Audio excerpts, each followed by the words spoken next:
ZN Life is brought to you by ZN, the OG digital agency in Brussels.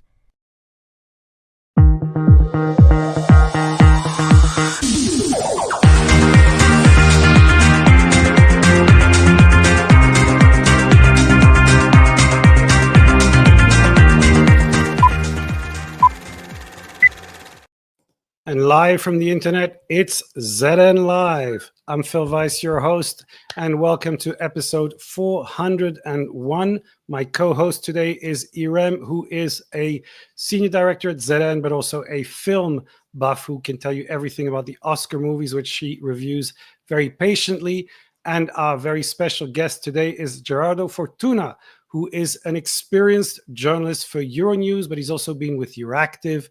He's been at the European Parliament Press Service and much, much more. But he's also an EU influencer who has been using Twitter X very actively. And in fact, he even got retweeted recently by Elon Musk, getting a lot of traction. So, Gerardo, welcome to the show. How was that retweeting experience for you? Thanks for having me, Philip. It was a bit weird because it's not the first time that I got one of my content. It wasn't even my content. I was basically a guest. I was interviewing this MEP Phidias. And I was, it wasn't the first viral content, but it was the first massive viral content because it got, of course, once you have the retweet of Elon Musk, you're gonna have millions of people seeing your face, and also dozens of people contacting me on WhatsApp or on LinkedIn saying, "I saw you on the Elon Musk retweet," which also gives an interesting interpretation of what's happening to X, which is it's more like that you get exposure on this platform if you are in this inner circle of Elon Musk, because Phidias is probably the only MEP whose Musk know the name, and it's a bit like if you publish a certain kind of content that is closer to, of course, Elon Musk narrative, or if you are retweeted by, or if your content is you engaging with people in the inner circle of Elon Musk, you could have a boost, which it's also a problem. Yeah, I mean, it's very interesting. And I think when we look at this election, and of course, I'm talking about the US election, people are still analyzing the result, what happened, what pushed people towards Trump, and what was the role of X and Elon Musk in driving that conversation. Now, a lot of people are saying that this is basically a kind of fight between legacy media and new media, and that it was really the victory of these new channels. Especially people talked about Joe Rogan interviewing Trump and Vance and Musk, and basically endorsing Trump when the Harris team refused to organize the event. I mean, for whatever reason. Now, do you share that idea that this is a big shift towards new media and the world of podcasting, or do you take a different view? It's a very interesting point because this kind of confrontation between legacy media and new media is there, not only even in Europe. I mean, if we think to, for instance, how the facts in Amsterdam were, when there was these attacks between, Israeli supporter of Maccabi Haifa. There were some actually violent issues there, and if you see the way legacy media reported on that, in a sense, they lost a bit this fact in searching this race in searching for facts, because, for instance, I got more information for new media when it comes to what was happening there, and I think it's something that we should consider even as a legacy media. I mean, I work for a TV for a website basically, and even my media, for instance, if you watched Euronews, you have the logo at the center, not at the not on the right, but at the center, because technically that uh, content is supposed to be also shared on other platforms. So I think that we're going through towards this kind of compenetration between the different media, and at a certain point, the hybrid solution that we'd see digital content. As I said, I work for ITV, and we often talk about digital content, even when we are shooting for TV. Um, it's changing a bit the structure. I mean, in the end, journalism is a function of society, so it's not related to the business like media outlets, but it's something that needs to be reported on, needs to be said, and it's a function of society. So I wouldn't even consider. Of course, there are other issues like lack of professionalism of standards. uh, in case of new media, also the ownership of the platform. It's a problem, as we're seeing on the situation with X. No. Yeah, I think I mean I suspect that the view in America is very clear, and it's going to be dominated by this new media perspective, essentially because we know this administration, that the incoming administration will be focused on this new landscape, which they feel much more comfortable with, they own, and they have a kind of better ecosystem, and they spend their time denigrating what they refer to as legacy media. In Brussels, what's interesting is that in the EU influencer ranking that you kindly joined, and Irem was co-hosting with me, basically what we found is that a lot of journalists are what we call EU influencers. They are themselves writing, they are doing their own podcasts, and they're part of both worlds. So, in your view, do you think Brussels is going to shift as well? Because there's a very conservative tendency in Brussels to kind of do things. It takes a lot of time to change this. And where do you see yourself moving? Are you kind of more new media or old media? As you said, your official title is part of the so-called legacy media. But so, what's your view about Brussels, and where do you see yourself heading in the future? I mean, the media landscape in Brussels has changed a lot for the better over the past few years. When I started 8 years ago, there were, I think, 3 or 4 journalists for Bloomberg, and now they have one of the best newsroom in town. Politico just started. Even when I started at Euractiv, we were 11 journalists, and now they a lot. I mean, Euronews has moved from Lyon to Brussels, so there's never been a better situation for legacy media in Brussels. But it also changed a bit the flow of information, because of course, particularly with political context, you're active. They follow all the developments, and I tend to see journalists more like DJs, in the sense that they invest their time listening the whole catalog, and then they pick the best tunes for you. So the main problem of this very good media landscape is that there's the possibility to miss what is meaningful, because everything becomes a scoop, everything becomes an exclusive, and sometimes they just not. But I also understand from our perspective that we need to label sometimes micro developments as scoops.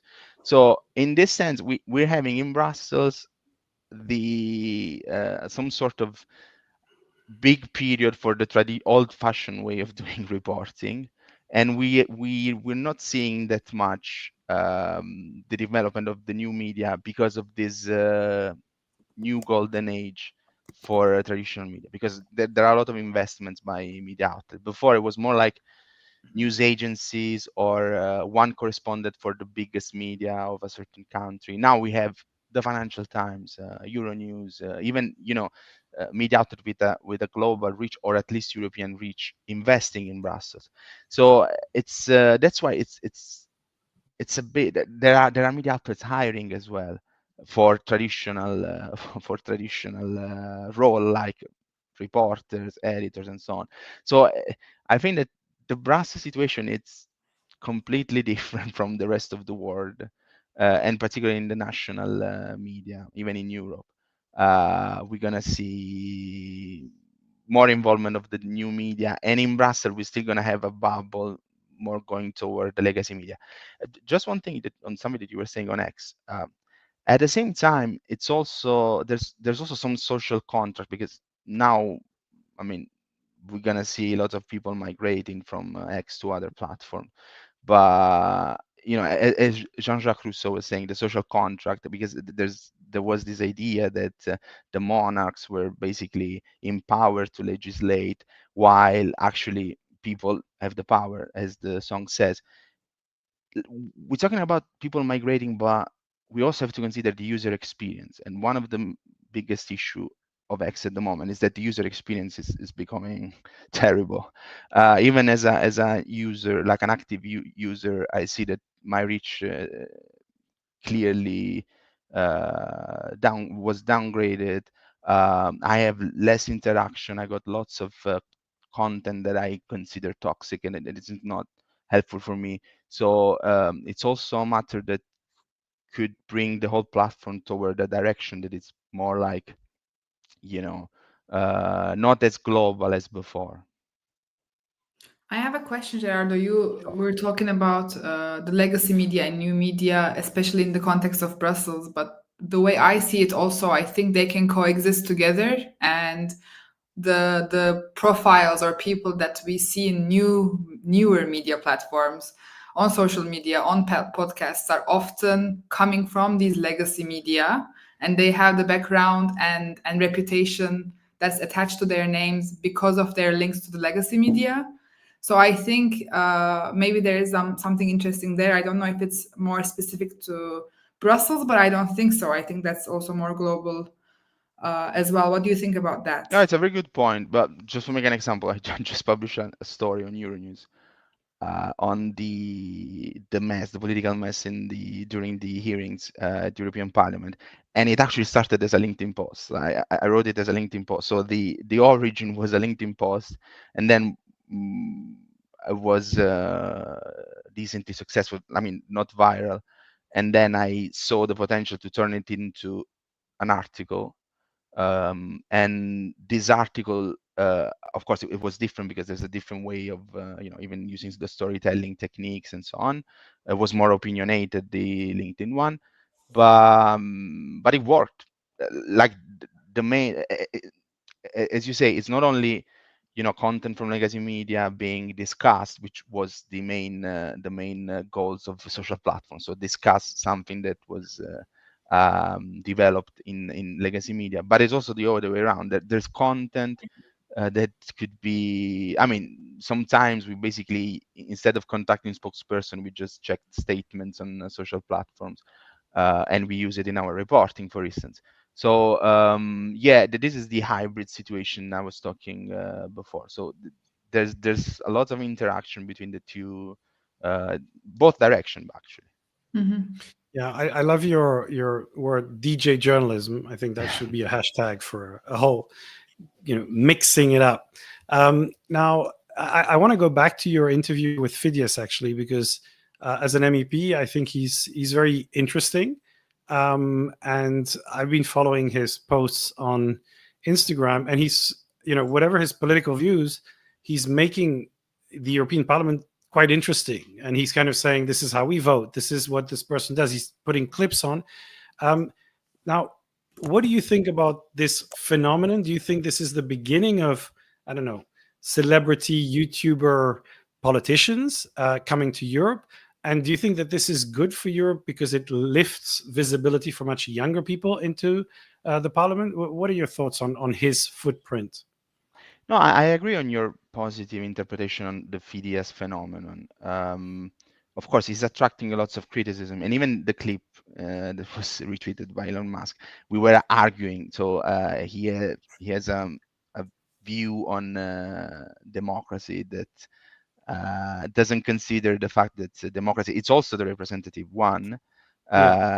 So we were arguing, but in the end, and also I mean, it was cut, but we also talked about the fact that he hired her sister.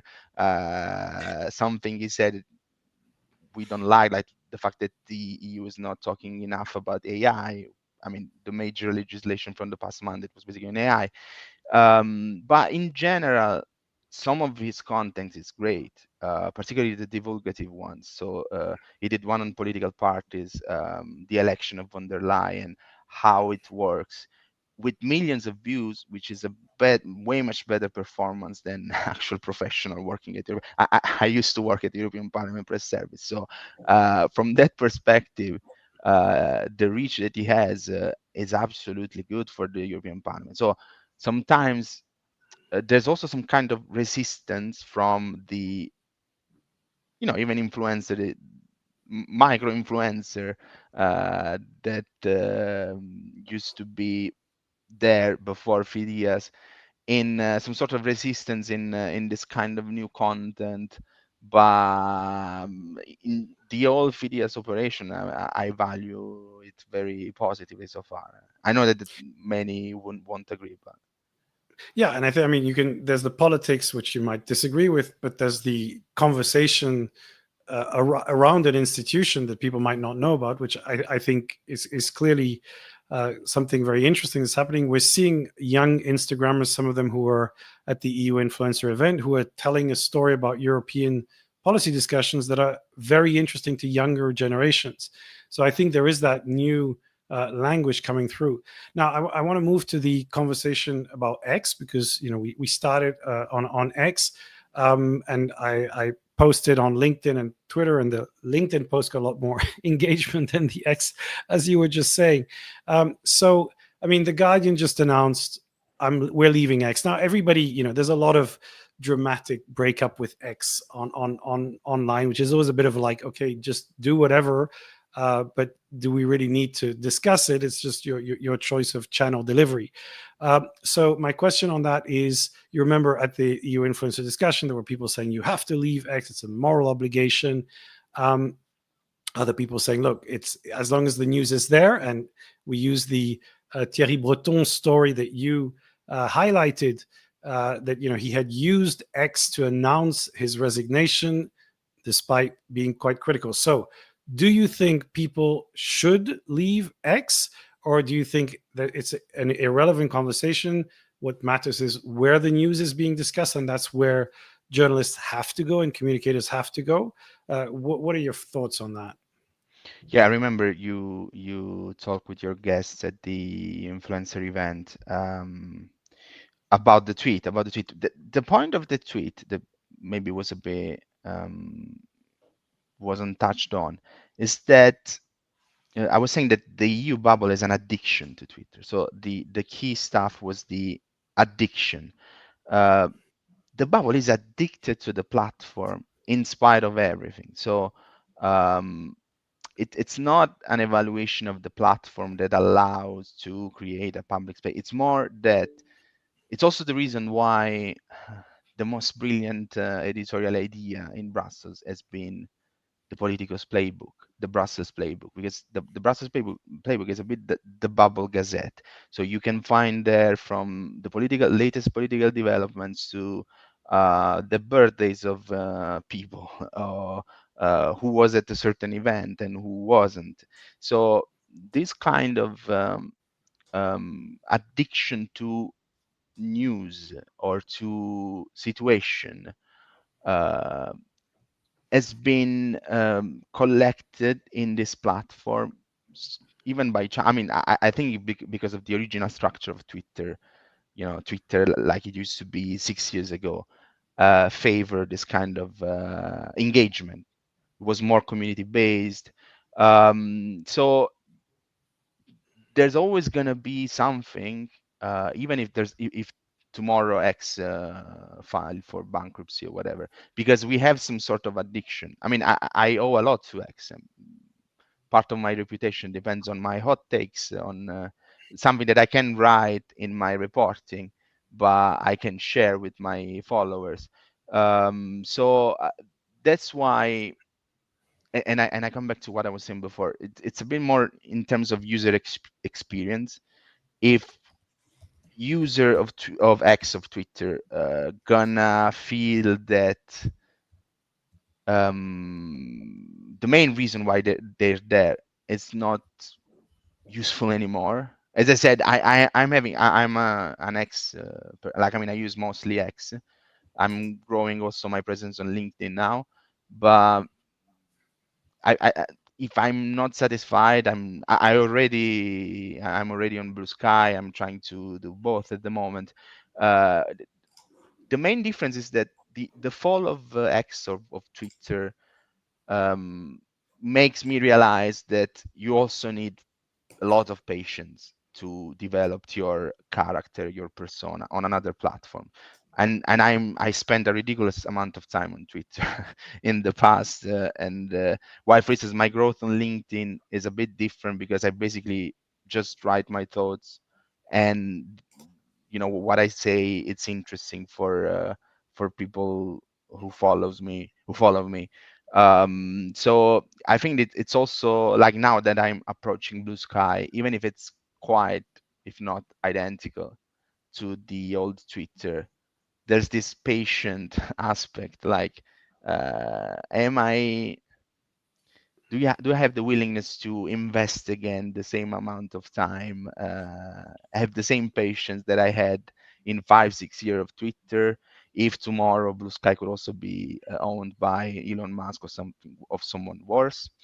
So this could also affect the way you approach social media platforms in general. Yeah, I mean, what we're seeing, is that there is this dependency that Teresa Fallon talked about during the EU influence. It's very hard to get over this addiction or this habit. Um, at the same time, I think, as communicators, you need to go where the information or the conversation takes place, and you can't be, I think, judgmental in saying, well, this platform is run by an evil billionaire, because it's not the only platform run by a billionaire. So in the end, if you say, well, I don't want to go anywhere where I don't like everything about the platform, it leaves you with pretty limited choices. So I think that's In one the of the key issues. Yeah. the famous article that I was talking about, the one that originated from LinkedIn, the first social I shared it was on X, because, as you said, it's where at the moment is where the information, when it comes to your bubble, happen. As I said, it's changing a bit, because particularly on the discovery option, uh, lots of content that is not particularly useful for me and for other users as well. But still, So your personal view is that you're not leaving the platform for now. That just to be. I'm not leaving the platform also because it's not just for the algorithm. It's what you were saying before. Like, I mean, people are still there, but also my community is mostly there. If my Mhm. community is migrating, like, I depends on my community, particularly for I mean, in the end, I cover niche, whether it's EU politics, but also particularly agriculture or health policies. I move where the main fora are, and because I need my community, the community that recognize me as a reference in what I do, what I cover, and vice versa, because I also find inspiration or important insights for my job in this community. So it's mostly where the community, if the community stays on X, I don't agree that you should necessarily leave this if the community is still there. So when you meet young people who are starting their profession, either as journalists or as communicators, what are your words of wisdom to them? What should they learn to do? Should they become social media experts, writers, deep thinkers? What skills and mindset do you need in this very strange era we enter into? I mean, the first thing, and this there's a divide between communicate comms people and journalists, Yeah. because comms people already understood this, but journalists not that much. Uh, Tech, using technology is not cheating. Like, consider it's a bit like I mean in the 16 going to someone playing the electric guitar and say and someone playing the classical guitar say but he's cheating because he has a longer sustain on their note. No, it's a different thing, and it's still music.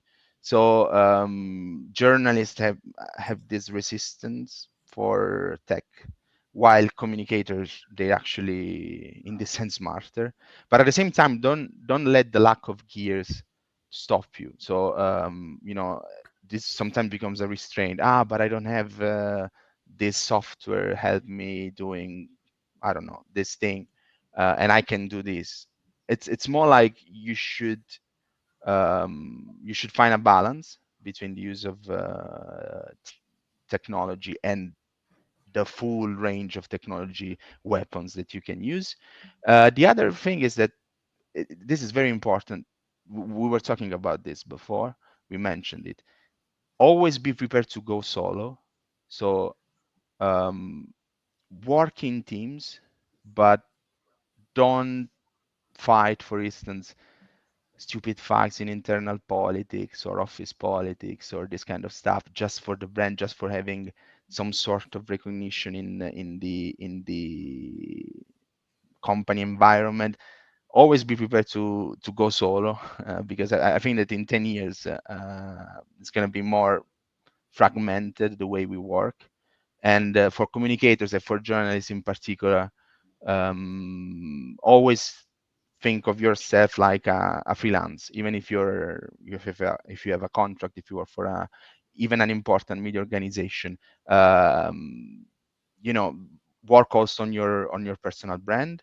And the other point is that be aware of the one of the modern days problem, which is the fake manager trap.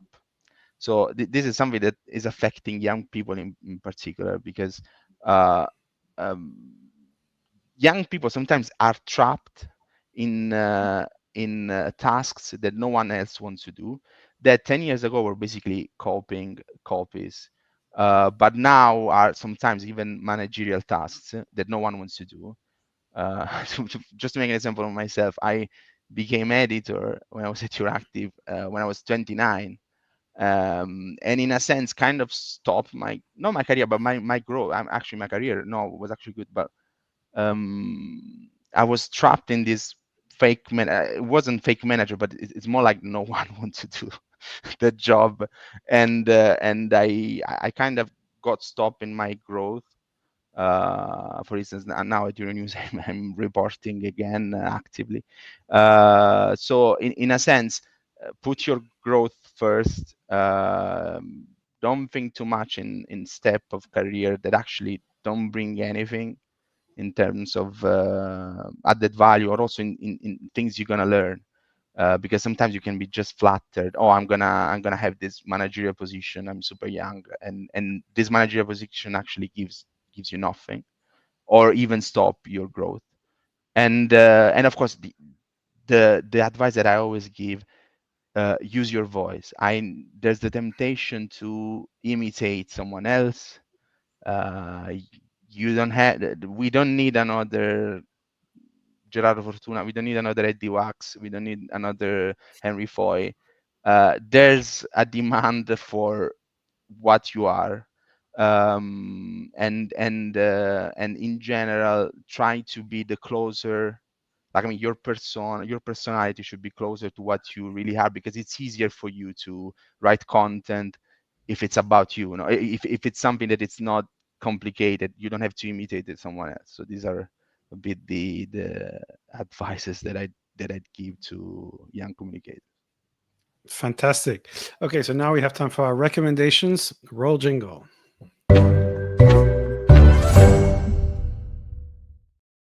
So, Gerardo, what are your book and other recommendations for our listeners?